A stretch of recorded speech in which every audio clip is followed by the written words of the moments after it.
Hey folks, good morning. Welcome back to the channel. Happy Gatty Crypto here. So it's been an interesting kind of week, so to speak. And I did say at the beginning of the week, I think it's going to be an interesting week.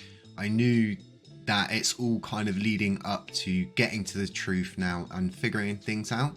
What I'm hoping is from this audit is that somebody else is going to be able to do another audit where they figure out who performed this attack, how they performed the attack, literally down to the transactions, and really getting down to the nitty gritty of who caused this, how it was caused, because there's so many kind of back and forths and conspiracy theories of people saying, you know, it was all FTX, they did this to us and stuff like that. But I urge people to wait for a correct kind of route before we make assumptions that we can't back up. So much damage has been done to the crypto space from, you know, this whole kind of clickbait business, bad news sells, especially when it's interesting and stuff like that. So anyway, moving on to a more kind of positive outlook and looking at the burns recently, and I think people forget that all nodes burns once a week, every week, and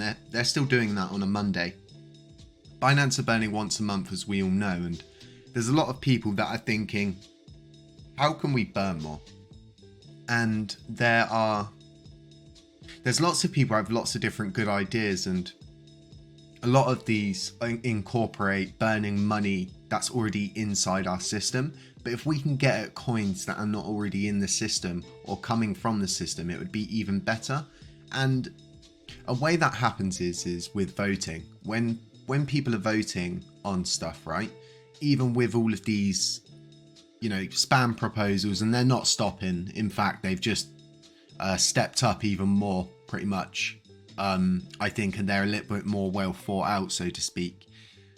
The only way to kind of stop these is to make the people lose their money that are doing it, and the only way to do that is a no with a veto. But anyway, everybody's voting regardless, and those votes, even with them being the very smallest of cost and transactional fees, they are coming from an external factor, because a lot of people have moved their coins from an exchange to Terra Station to do that. Some people might be doing it from rewards, but it's always a mixture between the two. We could always put a burn tax on the votes, and a couple of people have messaged me suggesting this. This was suggested a while ago as well by someone else, I'm sure, but it never got anywhere.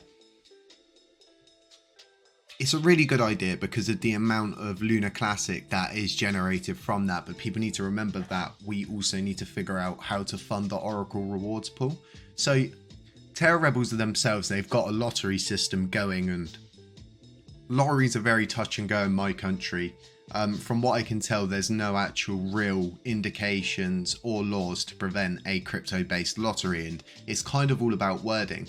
Now, they're doing burns from that, and I think that's a really good way to burn coins. And if people can incorporate systems like that are trusted to get external coins to get burned, then why not? It's a really good idea, and we need to keep looking to more of these ideas of exactly how we can burn more coins. And like any kind of proposals, I think that do get rejected a node with a veto, those funds get burnt. I'm not 100% on that, but I'm sure that is what happens to anything that's no with a veto. They won't get their funds back, and then they get sent to the dead wallet to burn.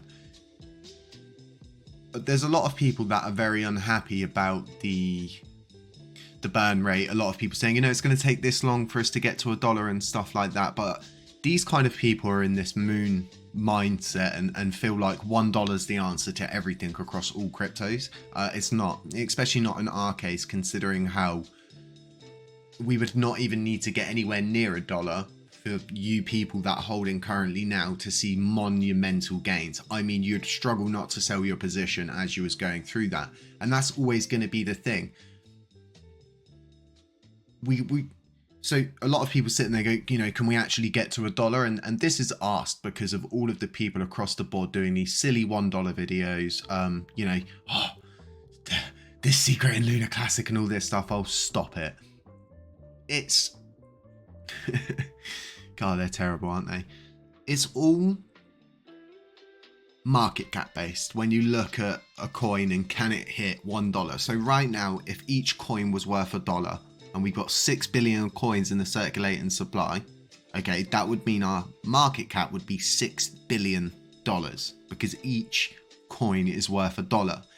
6 billion, okay, times $1 is $6 billion.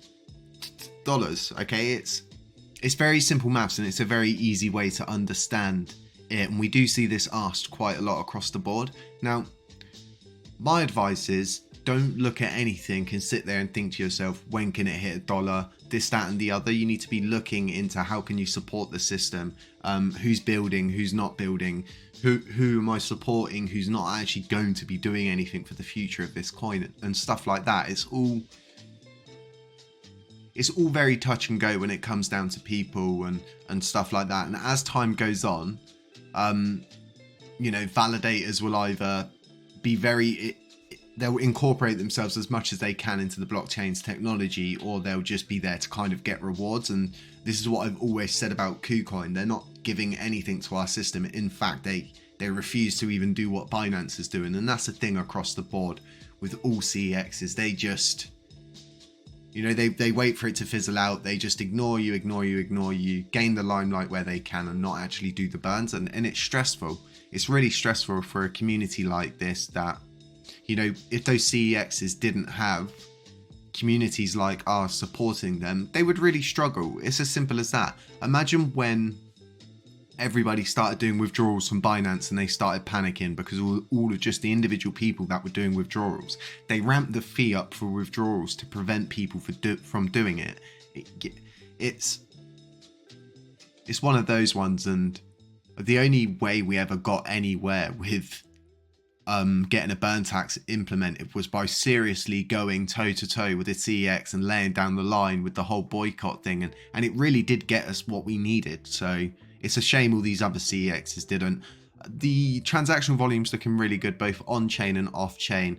People are wanting to buy, people are wanting to sell. There's money to be made in markets that are moving up and down, whether people are longing or short in positions. Across the board, it's all helping us move forward. And with these marketplaces being launched on Lunar Classic now, it's really good. If we could start getting a lot of the projects, protocols and everything like that that's running on Luna to come back and start working on both chains, it would be even better.